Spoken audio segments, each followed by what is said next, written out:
Good afternoon, Heat Nation, folks, folkettes, and everything in between and beyond. My name is Roy, the host of Mahapanies. Yesterday I recorded, but I only released to Facebook today and to YouTube tomorrow, the 24th, my Worthless Half a Penny Part 47, in which I do not discuss the state of the Heat. You're going to see a little bit more about the Heat in terms of numbers in this video, which is the PennyQuickies, the pregame between the Miami Heat and the Brooklyn Nets. The Miami Heat at 13-13. The Brooklyn Nets at 10-17. So theoretically, an easy game, right? Or theoretically, a game to win. So I'm going to do the whole spiel right now. Basically, I don't have my glasses on because I had an accident with my glasses. I'm going to try to fix them. But I need to get a new pair, and I've just been postponing it. Same thing with the hair. I need to get, I was thinking maybe leaving it longer, but it's just a nuisance. I'm going to get rid of it soon enough. But in the meantime, while I just squint my eyes here, I just want to talk about the injury report for today. So first of all, Jimmy Butler is questionable, right? Jimmy is questionable with the stomach illness. This is what they're listing. We all saw this, the twist of the ankle, the left foot ankle, but we don't know whether that is a factor because, again, Miami Heat is horrible in terms of transparency when it pertains to their injuries, their injured players. And the second thing is that we have Kevin Love again out for personal reasons. The personal reasons, in my opinion, is that he's old. He's obviously not old. He's quite younger than I am. But at the same time, for an athlete, this is what happens. And then again, is probable. He's not out for personal reasons. Is probable. He was out last game. Josh Christopher and Keshad Johnson are also probable, even though they had their G League assignments, but I guess they're going to be probable. Now, as it pertains to Bogdan Bogdanovic, we know that he's out with a foot injury. We know that Trenton Watford is out with a hamstring. Derek Whitehead, questionable from the G League. And Zaire Williams out with a knee. So, again, I mean, their main injury being, of course, Bogdan Bogdanovic. But the Brooklyn Nets are always a team to beat, so we're obviously favorites by whatever it is the margin is. I'm not going to talk about the money line right now because I don't think it's relevant. As far as how the teams match up, so how the numbers go, right? We are 16th in points per game, 112.2. We are 17th in rebounds per game with 43.6. We are 16th in assists per game with 25.7. And we are 8th in opponents' points allowed per game with 109.9. Decreased a couple of spots there. Decreased, not mistaken, in terms of points per game. We decreased a couple of spots. I think we were also at 14th, not mistaken. But regardless, we are, not doing a lot better. They are, the Brooklyn Nets, 24th in points per game at 109.2. Rebounds per game, they are the very last in the league, which should do us some good today, 39. Assists per game, the 18th in the league at 25.6. And opponents' points allowed per game, 19th at 114.1. So we are just slightly best positioned. I mean, of course, if you look at some of those numbers, not slightly, but, at least in rebounds, we're 13 spots above them. When it comes to assists, we're just 2 spots above them. Opponents were opponents' points allowed per game and 9 points above them. So, in terms of the technical comparison, I think that there is nothing to say. We are 6th in the Eastern Conference, whereas the Brooklyn Nets are 11th. They are out of play-in contention, which is not an easy feat to do in this Eastern Conference. But the only thing that I can say right now is, of course, I don't even know whether or not Jimmy Butler is going to play, but if he does play, I am curious to see one thing only. This is what I expect from the game today. Because everything is completely impossible to expect when it comes to the Miami Heat anymore in terms of consistency and in terms of who shows up and in terms of what their motivations are. I don't think that we are going to, that I can't say here is what I think is going to happen. What I can say is, here is what I'm curious to see. I'm curious to see whether Spo still has the locker room. it didn't look like he had the locker room last game with that fourth quarter meltdown. It looks like everything was going well and swell and pretty when we maintained when they actually made a push in the third quarter.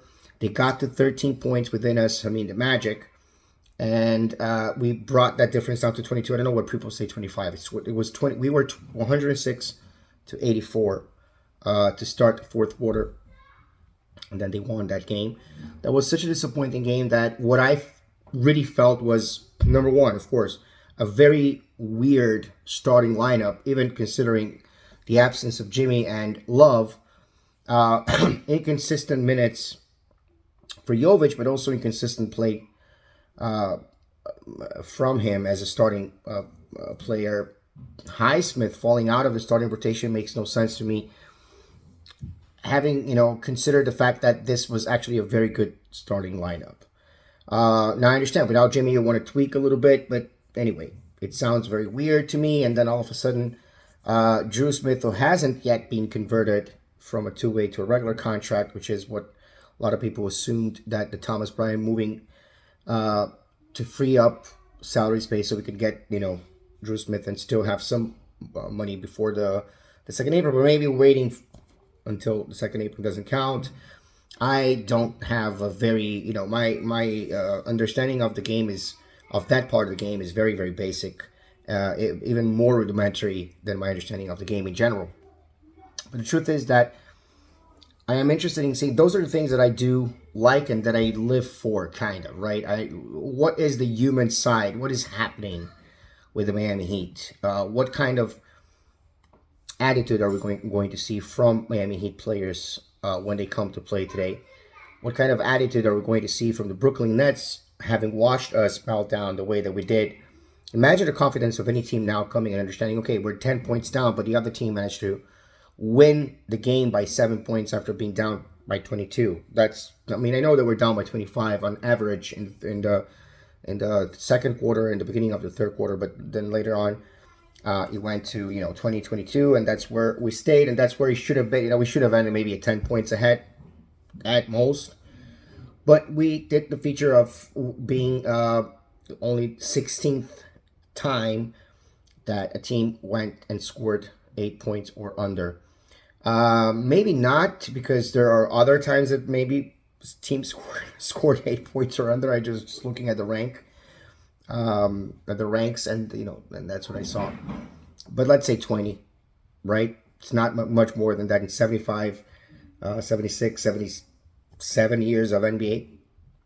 In any case, it makes me, of course, some want to take a break because they think it's a toxic relationship with the Miami Heat. I understand that fully. My thing is only, I'm curious. I am curious to see. I'm very, it's my team. I'm going to watch my team. This is my team in soccer in Brazil. This is the team that I suffer from. That when I started watching them, I was a child. Thankfully, I saw them win their first championship in a couple of decades and change. The first championship, having the opportunity of playing two to four championships on average per year. Hadn't won until it was 10 years old, until the 1990 exactly. They hadn't won a championship from my father's childhood until 2010. We didn't. 2012, I think, we didn't have a stadium that we could call ours. So I understand suffering, and that's why when I pick teams based on the city. I don't care where they are. Of course, I went and joined the Dolphins when they were doing reasonably well, but they haven't shown anything other than pain since I started watching them all the same. So I don't believe that that's going to change anytime soon. Miami Heat has hope. I don't know if blowing up is the right thing to do. I know for a fact that Jimmy Butler is not being traded right now. So anybody that says it's over again, please review the actual side of the Miami Heat of things. There is no current offer. There is no shopping for Butler. There aren't many teams that actually have the assets or cap trade to do that. Some contracts that are not interesting to us as people think they may be, such as Kuminga's, for example, from the Warriors, or Wiggins. They're not interesting contracts in some of the same aspects that the giving Butler an extension would be interesting only to Miami if they actually met certain conditions. Now, I don't know what's going to happen. There is no way to know what's going to happen. It is obviously a game to win, and it's a game to reassert at least some confidence. But I really want to see whether or not Spo has a locker room. It's very interesting to me because a coach with this tenure, it's something that I have never seen in my life. And I don't know if anyone has ever seen in their lives as it pertains to professional sports. So obviously the fire Spo choir, it's going to be very complicated to fire Spo. There's only one thing that gets a coach out of the organization, and that is if he loses the locker room in a way that is, let's say, unfixable, right? It can't fix it by just trading a couple of players out of the team. That's when a coach's head must roll. If that's the case or not, tonight is the first step to seeing whether or not we are there. Stay safe, stay dry, stay as happy as possible. It's a complicated world of ours. Let's go Heat.